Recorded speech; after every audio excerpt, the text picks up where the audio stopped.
All right, good afternoon, dinner on a dime. I am Misty. I'm here again waiting on the bus, and it's a beautiful day here in Texas. It's like 86 degrees. It's in February. It's great. And so got the top down, really just enjoying the day. And so I thought we would go ahead and film part 5 of our 50 tips to save money on groceries in 2026. So if you haven't already seen the other videos, go back and watch those. We've gone through 40 tips already. And then make sure that you stay tuned for more content. We got a lot of great series, a lot of good things headed your way. So make sure that you like the video, subscribe to the channel, ring the notification bell. That way you know when new content comes out, and make sure to leave comments. I enjoy talking to each and every one of you that leaves comments on the channel. So please make sure that you do take advantage of dropping a comment. Okay, so let's get started. So number one, biggest tip that's probably in this entire video, okay, is avoid convenience and pre-made meals. Okay, how many times have you bought a store bought like boxed lasagna in the freezer section, and you fix it and it's just disappointing? It's not as good as a homemade lasagna. Or you buy the individually packaged meals in the freezer section or in the deli, and you heat them up and they're just not that good. Okay, I've been there, I've done that. And what I have learned is, trust me, a lot of this stuff you can make cheaper yourself and then portion it out into containers and freeze it that way. Then you can pull it out for those lunches. You can pull it out for those quick dinners. It takes no more time and very little additional cost to just make an extra lasagna and throw it in the freezer, or make an extra pan of enchiladas and throw them in the freezer.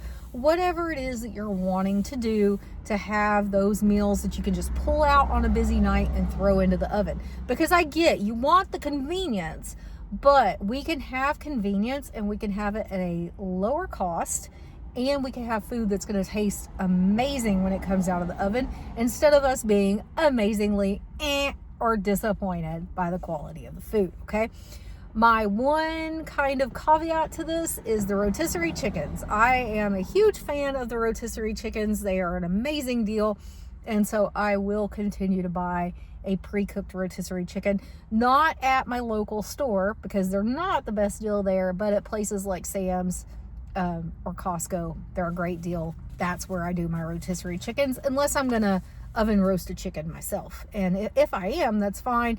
But for the conveniency fact, I mean, you can't beat the price of those chickens there. You just can't. All right. Next is prioritizing whole, minimally processed foods. My house made a decision a few years ago to become an ingredient-based household. So we don't buy a lot of processed foods. We buy mostly ingredients that we can make meals from. And it's a healthier approach. It's a cheaper approach. It's a delicious approach once you get used to it. And that's not to say you won't see some processed things in the cabinet. Obviously, I have things like Spanish rice jambalaya mix, some hamburger helper mixed in there somewhere. But I guarantee you, probably 99% of what I have in my life is ingredient based, whole products that I then make meals from. All right, next is check your expiration dates. We've got a whole series on this channel about how we don't particularly stick to expiration dates. To each their own. You're going to have to make that decision for yourself. In my house, we walk the line of like, these items are safe to use past their expiration date, these items probably not. And so things like eggs, milk, things like that, I'm not going to use pretty far past their expiration date. But things like canned foods, canned meats, things of that nature, I have no problem carrying those long term past their expiration date. But again, you have to do your research on that. You have to decide what's best for your family. But what I will say on check expiration dates is check them when you buy the product, especially if you are someone who is going to live and die by an expiration date. You want to make sure that that product is going to give you the longest amount of date of any of them on the shelf if possible, right? So if I pull the first can and I've only got like 2 months to use it, I'm going to look further back and see if I can find one that's going to give me a longer term to use it. All right, next up, buy frozen produce. Frozen fruits and vegetables are great. And the reason why is they are cheap, they are nutritionally sound, they are convenient, and you can only use the amount you need to use, and you can stick the rest back in the freezer, and you don't have to worry about wasting anything. It can go straight back into the freezer. And so I do highly recommend that, especially if like fruit is out of season, go to a frozen option. Same thing with produce, like vegetables as well, in order to save the money on it. Okay. The next one is choose versatile ingredients. So quit buying ingredients that will only go for one meal. We're not doing specialty ingredients in 2026.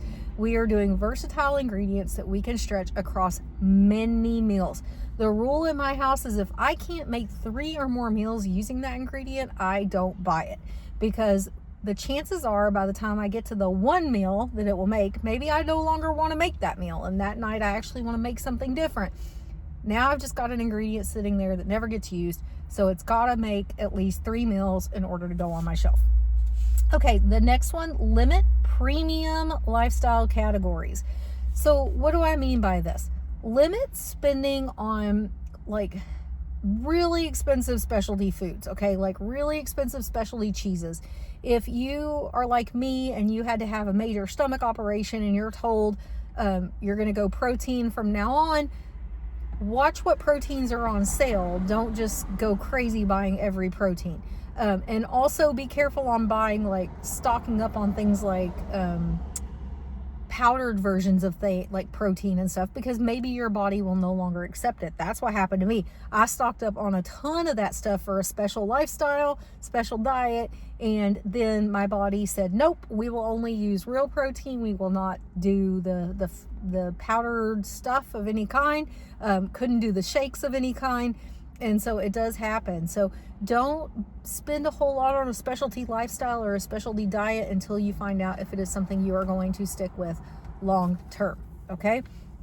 Set a realistic grocery budget. We have videos on the channel about this. You got to know where you've been, you got to know where you're going, and you got to know how you're going to stick to that plan. And so make sure that when you're setting your grocery budget that you are doing it in a realistic way that you will be able to stick to moving forward. Okay. I'm watching this guy park his big truck and he almost backed into me, and there's spaces everywhere around me. It's hilarious. Okay. Next, use cheaper substitutes. So this kind of goes with the specialty ingredients, right? So if you find a meal that you want to make or that you love making, and you find that, man, there's this one ingredient in it that's just super expensive, see if there's something you can put in its place. And it doesn't have to be just specialty ingredients, right?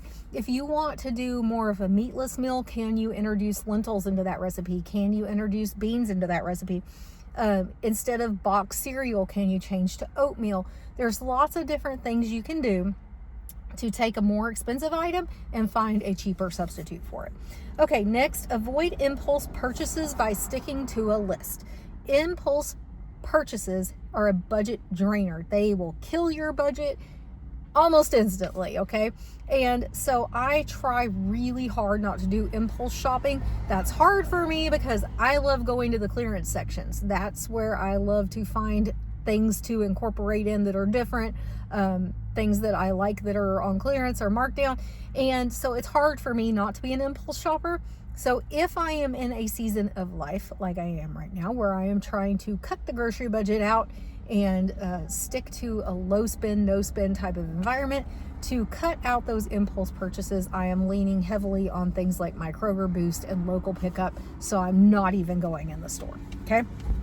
And then last, and I think this is kind of a bigger process, is you have to shift your mentality. Okay. This is tip number 50. Probably should have been tip number 1. You have to shift your mentality. You have to quit wanting everything and giving up nothing.